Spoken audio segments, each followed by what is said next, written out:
नमस्कार, स्वागत है आपका हमारे चैनल पर। मैं हूं आपके साथ शिप्रा सैनी।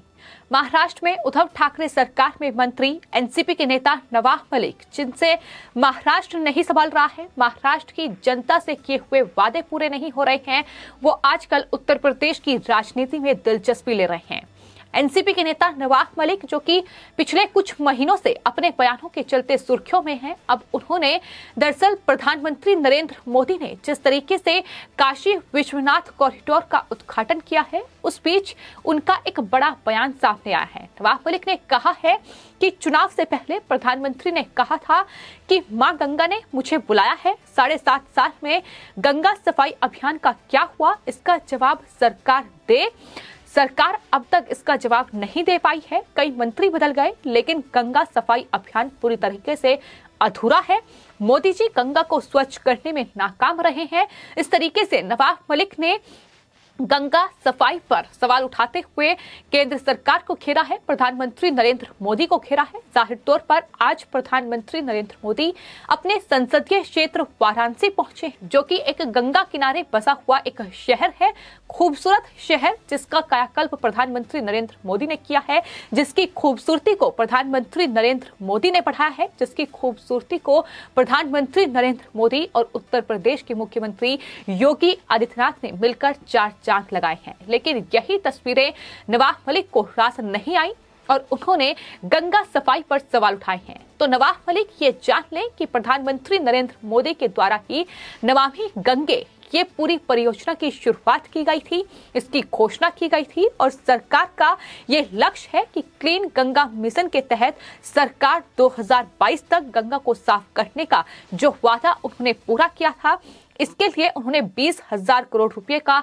जो बजट था वो खर्च किया है। जाहिर तौर पर गंगा की सफाई का अभियान लगातार देश के अलग अलग राज्यों में चल रहा है।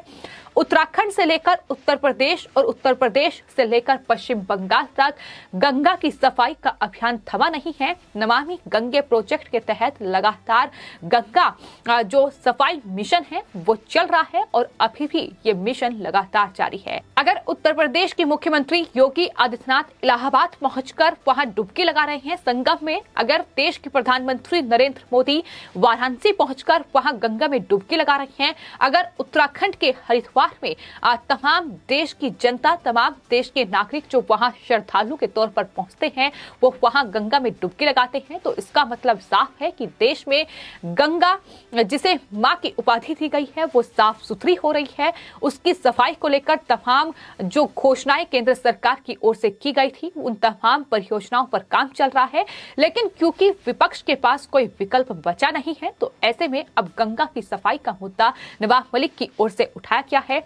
नवाब मलिक उत्तर प्रदेश के चुनाव में इतनी दिलचस्पी क्यों ले रहे हैं, इसका जवाब भी हमारे पास है। दरअसल उत्तर प्रदेश में समाजवादी पार्टी के साथ गठबंधन करना चाहती है एनसीपी और इसको लेकर अखिलेश यादव से बातचीत भी चल रही है। इसका इशारा भी नवाब मलिक ने एक इंटरव्यू के दौरान ही किया है। इतना ही नहीं, नवाब मलिक की ओर से एक और ट्वीट किया गया है जिसमें उन्होंने लिखा है कि ये कोई छिपी सच्चाई नहीं है कि बीजेपी ने हमेशा धर्म का राजनीतिकरण कैसे किया है। 1993 में जिस तरह उत्तर प्रदेश के लोगों ने बीजेपी को नकार दिया था, अब 2022 में इतिहास खुद को दोहराएगा। यानी बीजेपी 2022 में सत्ता में नहीं आएगी, ये दावा नवाब मलिक कर रहे हैं। ये दावा अगर अखिलेश यादव करें, अगर प्रियंका गांधी वाड्रा करें तो समझ में आता है, लेकिन नवाब मलिक जो महाराष्ट्र में शिवसेना और कांग्रेस पार्टी के साथ मिलकर उनकी पार्टी सत्ता में है, वो ये दावा कर रहे हैं कि 2022 में इतिहास खुद को दोहराएगा और बीजेपी सत्ता में नहीं आएगी।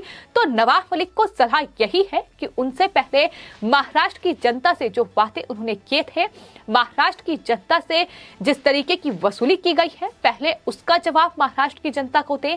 पहले महाराष्ट्र के किसानों को ये बताएं कि आखिर उनका कर्जा माफ क्यों नहीं किया गया है, आखिर वो आत्महत्याएं क्यों कर रहे हैं। इन तमाम सवालों का जवाब दें कि भ्रष्टाचार और वसूली महाराष्ट्र में क्यों हो रही है, आखिर ये थम क्यों नहीं रही है।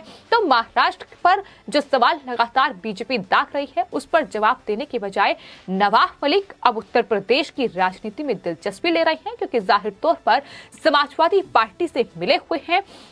और अखिलेश यादव की जो राजनीति है, जिस तरीके से ये बीजेपी पर निशाना साधा किया है कि बीजेपी हमेशा धर्म का राजनीतिकरण करती है, ये उनकी तरफ से कहा गया है। तो उत्तर प्रदेश में समाजवादी पार्टी ने क्या किया है और महाराष्ट्र में एनसीपी क्या करती है, ये भी किसी से छिपा नहीं है। उत्तर प्रदेश में समाजवादी पार्टी ने किस तरीके की बीते कुछ सालों में तुष्टीकरण की राजनीति की है और 2017 से पहले जब समाजवादी पार्टी की सरकार उत्तर प्रदेश में थी तो किस तरीके से वहां दंगे भड़के, किस तरीके से वहां तुष्टीकरण की राजनीति की गई, किस तरीके से वहां हिंदुओं को पलायन करने पर मजबूर किया गया। इस पर भी जवाब क्या नवाब मलिक देंगे?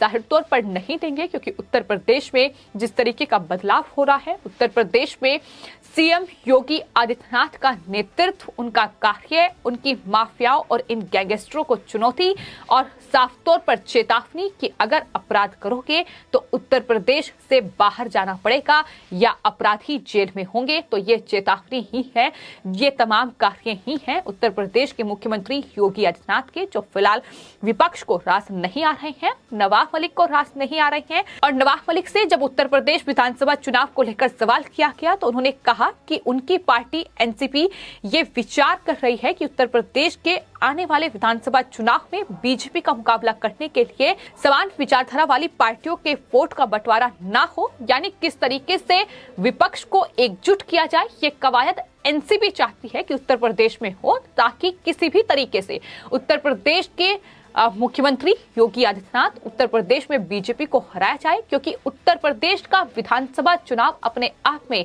कितना ज्यादा महत्वपूर्ण है, ये कहीं ना कहीं उत्तर प्रदेश का विधानसभा चुनाव ही दिल्ली की कुर्सी को तय करता है। यानी साफ तौर पर उत्तर प्रदेश का विधानसभा चुनाव कहीं ना कहीं 2024 लोकसभा चुनाव की तस्वीरें भी साफ करेगा।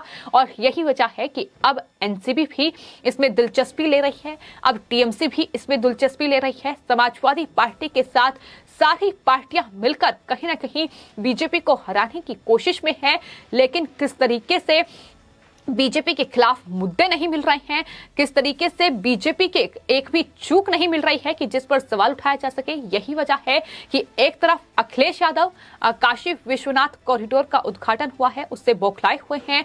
समाजवादी पार्टी पूरी की पूरी बौखलाई हुई है और ये कहा जा रहा है कि काशी विश्वनाथ कॉरिडोर का जो प्रोजेक्ट का शुरुआत थी वो समाजवादी पार्टी की ओर से किया गया, इसका प्लान तैयार किया गया, लेकिन उस पर कोई कार्य समाजवादी पार्टी में नहीं हुआ। ये दावे ही खोखले हैं, ये दावे ही उत्तर प्रदेश की जनता को बेवकूफ बनाने वाले हैं। लेकिन उत्तर प्रदेश में सीएम योगी आदित्यनाथ और देश के प्रधानमंत्री नरेंद्र मोदी का ये साफ तौर पर कहना है कि जहां भी जिस भी राज्य में अगर विधानसभा चुनाव होगा, अगर निकाय चुनाव होगा, तो बीजेपी एक ही मुद्दे पर चुनाव लड़ेगी, वो है विकास। बीजेपी ने जो विकास किया है उसके मुद्दे पर ही वो आगे बढ़ेगी। यही तमाम सलाह जो है वो प्रधानमंत्री नरेंद्र मोदी अपने सांसदों और विधायकों को भी दे चुके हैं कि देश में जनता के बीच जाकर विकास के मुद्दे पर ही बातचीत करनी है, विकास पर ही देश को बताना है कि किस तरीके से बीजेपी के शासनकाल में कितना कार्य हुआ है, कितनी योजनाएं जो है वो जनता के बीच तक पहुंची हैं, किन योजनाओं का लाभ जो है वो जनता को मिला है। तमाम एक सिलसिलेवार ढंग से काम हो रहा है, एक योजनाबद्ध तरीके से बीजेपी कार्य कर रही है और इसका तोड़ निकालना फिलहाल विपक्ष के लिए नामुमकिन सा हो रहा है। और यही वजह है कि कभी हिंदू और मुस्लिम का राग अलापा जा रहा है, तो कभी ये कहा जा रहा है कि काशी में जो काशी विश्वनाथ कॉरिडोर का निर्माण हुआ है वहां दुकानें गई हैं, उन्हें मुआवजा नहीं दिया गया है। जो अवैध कब्जा किया गया है, वहां जिस तरीके से बुलडोजर चले हैं, जिस तरीके से माफियाओं पर नकेल कसी गई है, उस पर ये विपक्षी पार्टियां बौखलाई हुई हैं। तो बीजेपी को जिस तरीके से हिंदू और हिंदुत्व के मुद्दे पर कांग्रेस पार्टी घेर रही है, वो भी साफ तौर पर बता रहा है कि तुष्टीकरण की राजनीति के लिए, ये मुस्लिम वोट बैंक के लिए तमाम पार्टियां किसी भी हद तक जा सकती हैं। ये देश का बंटवारा करने से भी नहीं चूकेगी कांग्रेस पार्टी की, तो ये हकीकत है। जिस तरीके से कल राहुल गांधी ने देश के लोगों को हिंदू और हिंदुत्व का मतलब समझाया है। तो ये तमाम चीजें हैं जो फिलहाल उत्तर प्रदेश के विधानसभा चुनाव के मद्देनजर कहीं ना कहीं सामने आ रही है और साफ तौर पर दिखाई दे रहा है कि फिर चाहे वो अखिलेश यादव हो या फिर एनसीपी के नेता और उद्धव ठाकरे सरकार में मंत्री नवाब मलिक किस तरीके से तुष्टीकरण की राजनीति करने पर उतारू हो चुके हैं। बीजेपी पर धर्म का राजनीतिकरण करने का आरोप लगाया जा रहा है।